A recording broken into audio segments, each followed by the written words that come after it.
Okay, welcome to this episode of the UFF UCF podcast. And today I'm talking with Professor Kevin McClure. And Kevin, would you mind introducing yourself to our audience? Sure. Hey, everyone. My name is Kevin McClure. I'm an associate professor of higher education at the University of North Carolina, Wilmington, and I co-direct the Alliance for Research on Regional Colleges. Great. And so a little bit, I guess, about your area of interest or maybe expertise, but as I understand it, and you can correct me if I'm wrong, but you're interested in the higher ed job market and employment and things like this. Is that correct?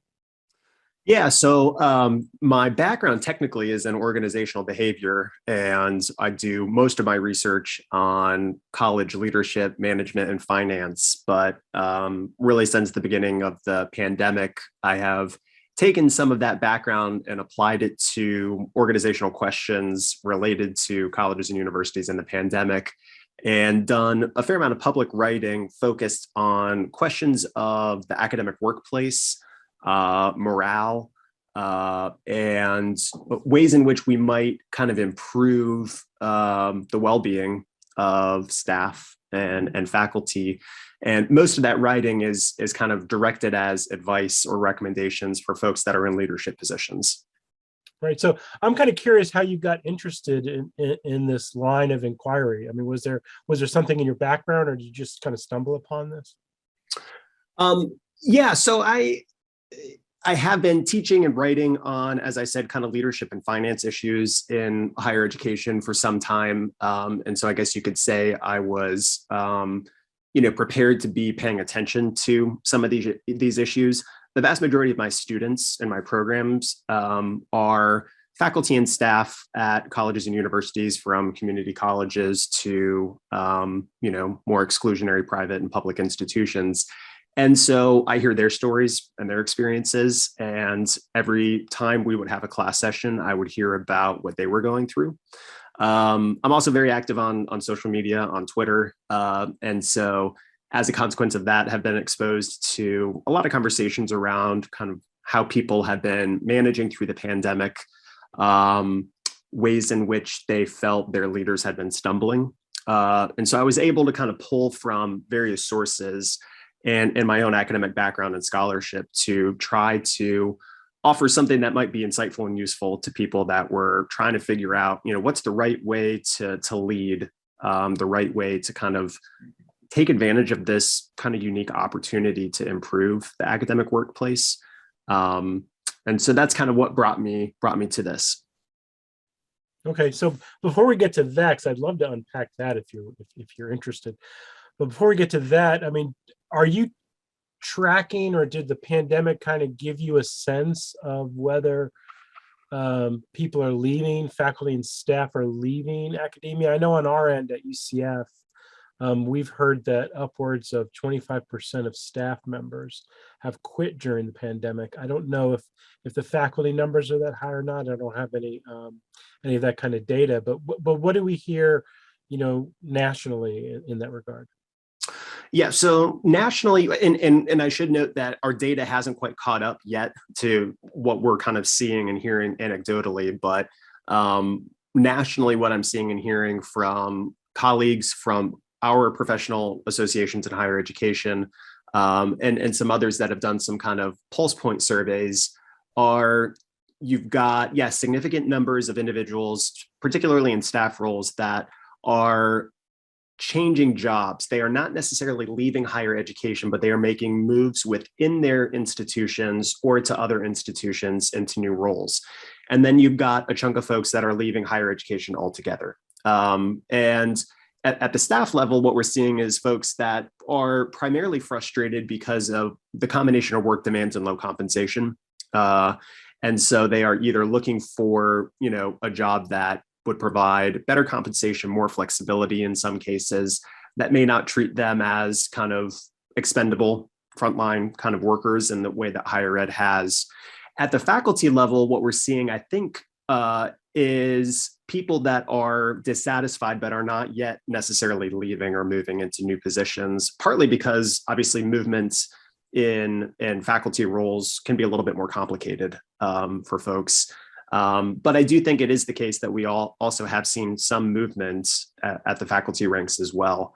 And I think, unfortunately, conditions right now are such that there are a lot of factors that are pushing people out and giving people reason to look around at opportunities when maybe they wouldn't have looked at those same opportunities in the same way previously.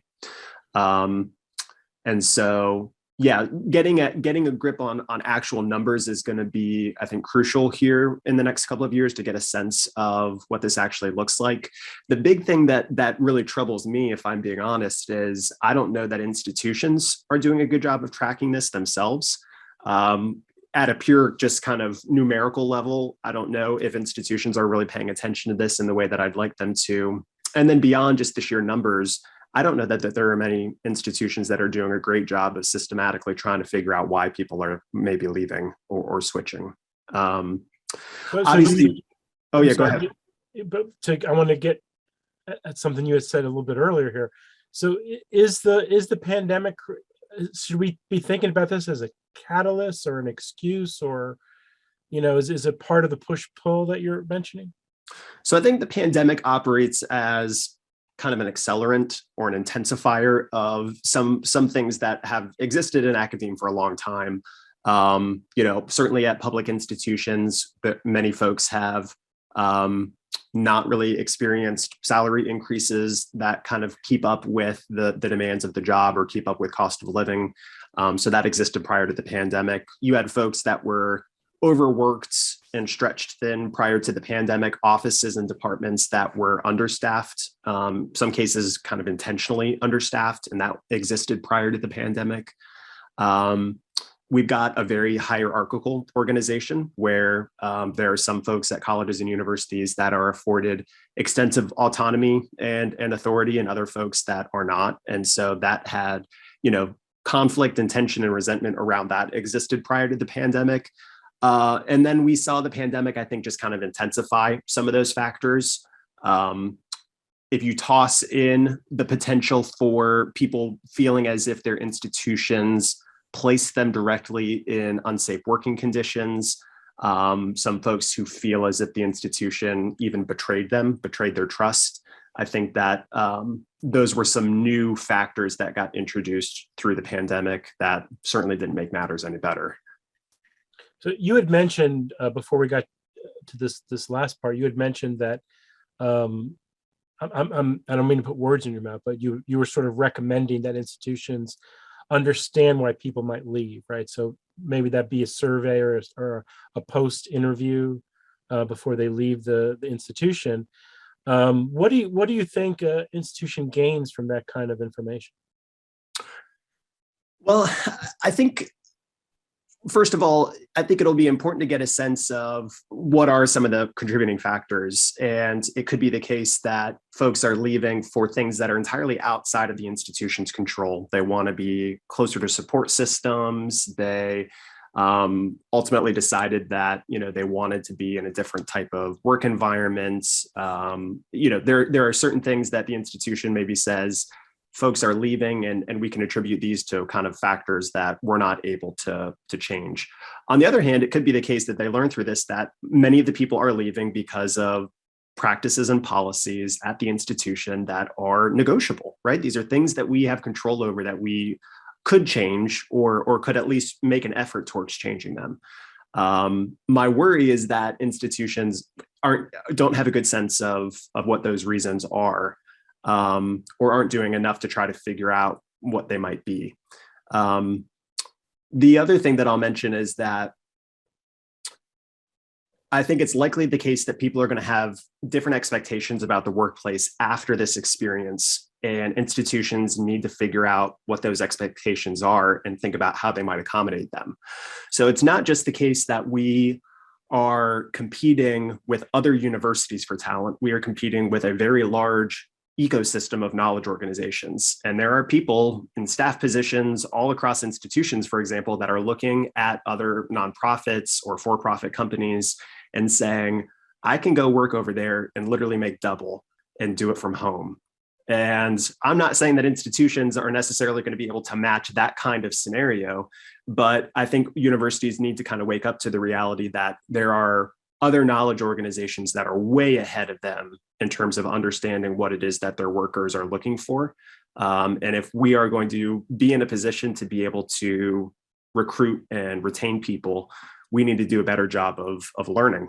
We need to be learning organizations that are prepared to make some changes. Listen, I am a organizational behavior guy. I know how change happens in higher ed, and I'm not saying that next year there's going to be radical changes as a result of the pandemic, but this is an opportunity for us to say we've got to make some changes in terms of how we structure the academic workplace if we're going to keep people because they've experienced something in the last 2 years. We need to kind of there's some authors whose work that I'm reading now that basically says we can't figure out what to do next until we've actually taken the time to like stand in what happened in the last 2 years.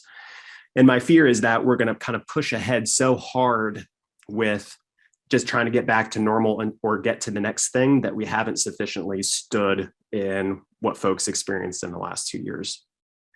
So this podcast interview will be released January 1st, 2022. So if I can put you on the spot here a little bit and say, if you could speak to, and I don't want to put any specific institution in the spotlight, but just, institution X, University of X, what would you advise their leadership team to do in regards to coming into 2022, having been through maybe 2+ years of the pandemic?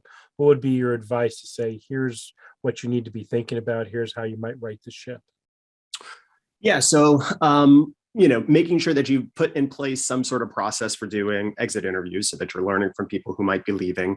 I have been encouraging institutions to really think about auditing the workload across the institution to figure out where are weak spots, where are the not necessarily weak spots, but where are the people really being taxed the most, and be prepared to figure that out and figure out how to direct resources there. Because I think one of the big factors that's going to push people away is if they find even after the pandemic, they're still overworked and understaffed. So I think institutions that are going to be ahead of the curve are ones that are figuring out how to get support to those places so that they aren't just pushing really good people out. As I said, I'd like to see leaders think about the idea of building kind of a research group consisting of faculty, staff, students, and the job of that group, and you compensate them with a stipend or a course release. The purpose of that group is to study basically what folks at that institution experienced during the pandemic, how they're thinking differently about their job, and what they might like to see moving forward. So basically create a way to learn, in a good research-informed way, using the expertise that exists on every single college campus. You don't need to go outside and pay people a ton of money to do this. We've got good people that are able to pull off that type of work at the institution.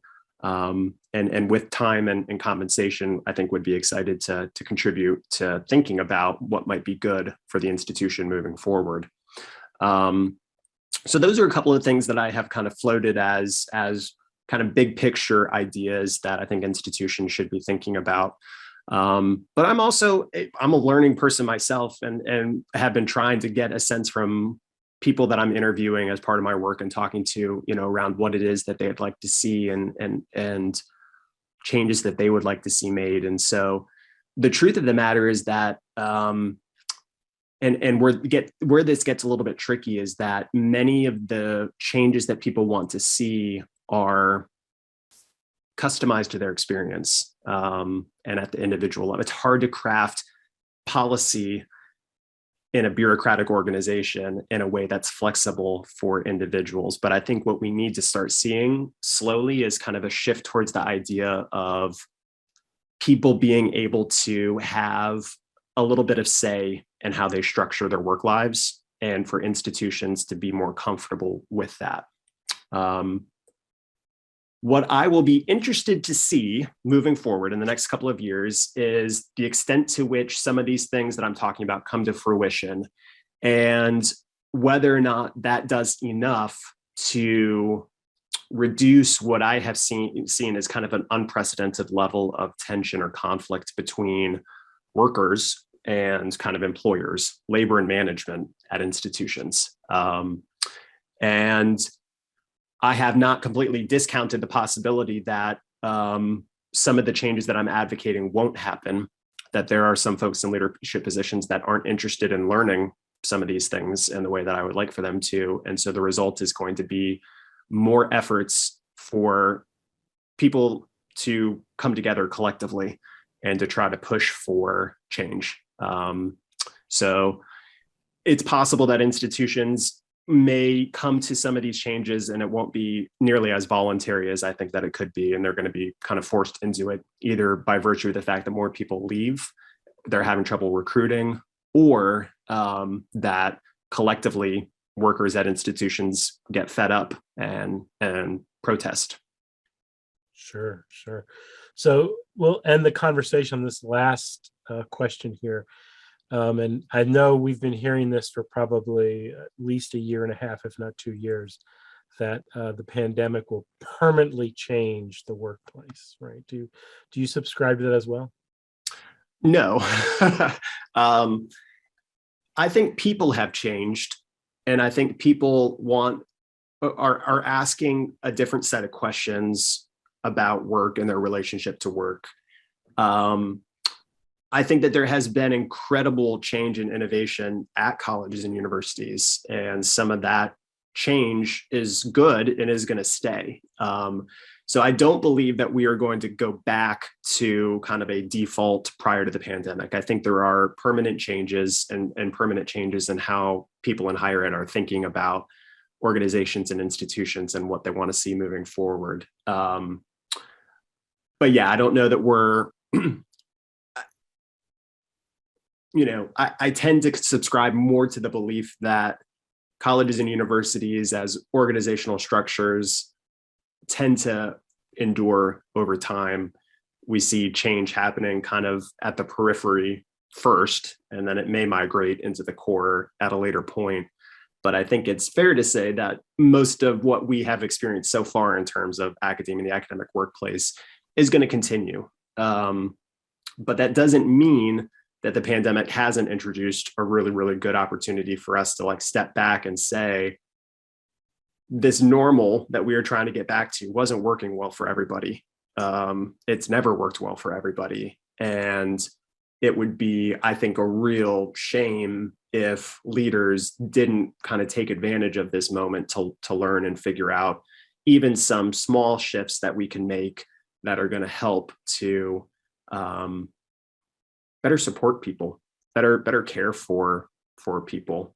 So I know that this is really cheesy, all right? So I'm going to own the cheesiness here, but what I would like to see moving forward is more caring universities, universities that care for faculty and staff at the same level that they care for students. And the fact that that seems like an impossible ask is I think, an indication of ways in which we have not sufficiently prioritized caring for people. And so we will see if that comes to pass, but that's really kind of where I'm dedicating my energy and attention over the next couple of years. I think what you just described characterizes my colleagues' experiences at the University of Central Florida. So I'm so glad you said that. So glad you put that idea out there. And I know that people in our chapter will definitely take what you just said to heart.